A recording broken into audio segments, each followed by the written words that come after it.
सो आज जो हमारा टॉपिक है वो है हमारा फ्लो वॉल्यूम लूप, जो कि एक रेस्पिरेटरी फिजियोलॉजी का एक पार्ट है जो कि हम स्पायरोमेट्री से मेजर करते हैं, जिससे कि हम ये पता लगा सकते हैं कि पेशेंट में सीओपीडी है या ब्रोंकाइटिस है और कोई इंटरस्टिशियल लंग डिजीज़ है या नहीं, ये पता लगा सकते हैं। तो वो हम कैसे पता लगाते हैं, तो इस वन ग्राफ के थ्रू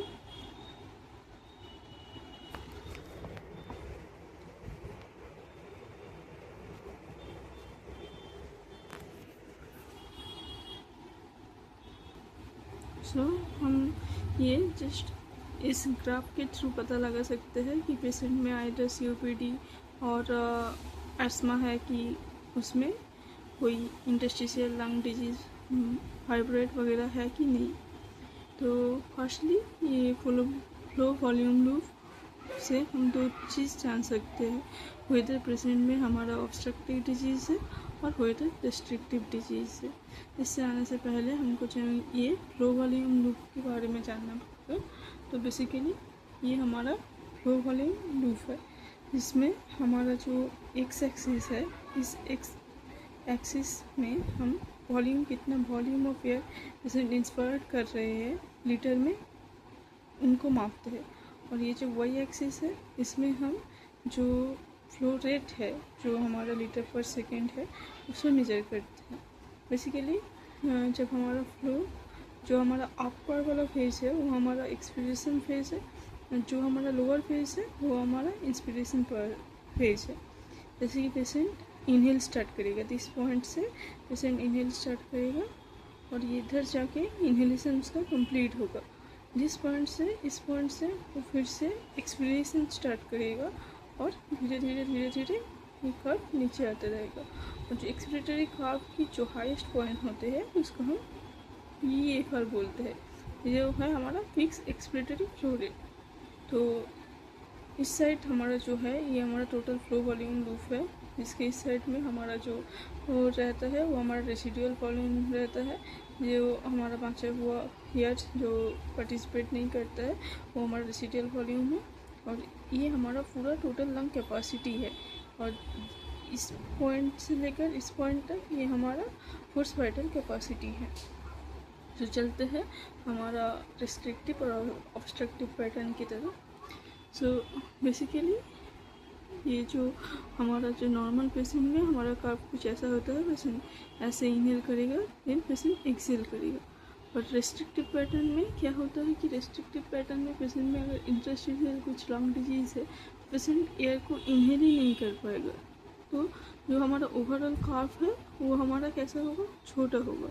और जो हमारा ऑब्स्ट्रक्टिव पैटर्न रहेगा, जैसे कि COPD में जो पेशेंट में का इंस्पिरेशन में कोई दिक्कत नहीं रहता है, जो पेशेंट का दिक्कत रहता है वो पेशेंट का एक्सपिरेशन के टाइम, जैसे कि पेशेंट इधर से इंस्पायर कर रहा है या इंस्पायर करेगा, जब एक्सपिरेशन स्टार्ट होगा, एक्सपिरेशन में आते आते उनको रेजिस्टेंस फील होगा, जैसे कि इधर से कोविंग हो रहा है, ये थोड़ा सा नीचे जा रहा है, ये कर्व ये कोविंग हो रहा है। तो यही जो है वो कैरेक्टरिस्टिक एक पैटर्न होता है हमारा ऑब्स्ट्रक्टिव लंग डिजीज़ का, जिसको हम COPD बोलते हैं। इस इमेज से हमारा क्लियर हो जाएगा ऑब्स्ट्रक्टिव लंग डिजीज़ क्या है। तो this is where the point we start inspirating, inspiration start and this point inspiration end. After this we entered in expiratory phase and we expired and there is this coughing, जिसमें कि patient जो सांस छोड़ रहा है उसमें patient को एक रेजिस्टेंस फील हो रहा है। और वो कब होता है, जब रेजिस्टेंस की पाथवे पर कुछ जो हमारा एक्सप्रेशन की पाथवे पर रेजिस्टेंस आता है, जिसकी वजह से इधर पर एक कोविंग दिखाई देगा। और इस ऑब्स्ट्रक्टिव पैटर्न में क्या होगा, जैसे कि ओवरऑल हमारा कर्व जो है ऑब्स्ट्रक्टिव पैटर्न में और हमारा लेफ़्ट साइड में, सो हमारा जो ऑब्स्ट्रक्टिव लंग डिजीज़ में हमारा जो ओवरऑल जो ये फ्लो वॉल्यूम जो लूप है वो ओवरऑल लेफ़्ट साइड की तरफ शिफ्ट करेगा। और जो हमारा रेस्ट्रिक्टिव पैटर्न रहेगा उधर हमारा क्या रहेगा, उधर हमारा जो फ्लो वॉल्यूम लूप है वो राइट साइड में शिफ्ट होगा।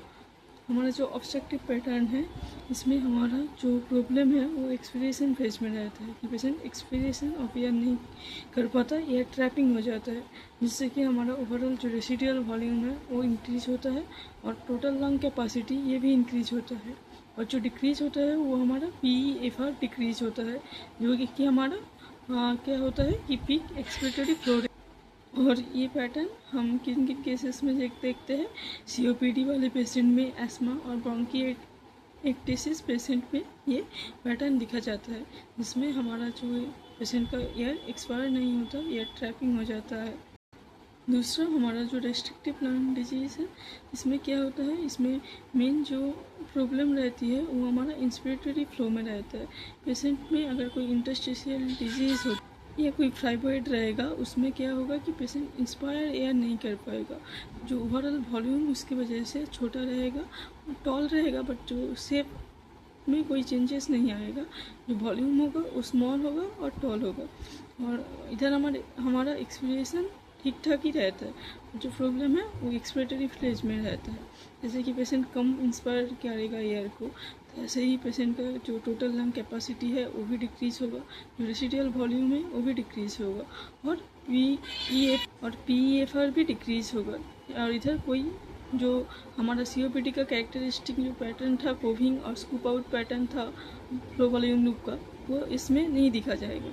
और ये जो रेस्ट्रिक्टिव लंग डिजीज़ का कॉजेज़ क्या होता है कि इंटरस्टिशियल लंग डिजीज़ हो गया, न्यूमोकोसिस हो गया, रेडिएशन, अगर कोई पेशेंट का जो स्पाइन कर्वेचर अगर में दिक्कत है, अगर स्कोलियोटिक है या काइफोटिक है और उसको मस्कुलर रिजिडिटी है, तो इन सब केसेस में हमारा ये रेस्ट्रिक्टिव लंग डिजीज़ दिखा जा सकता है।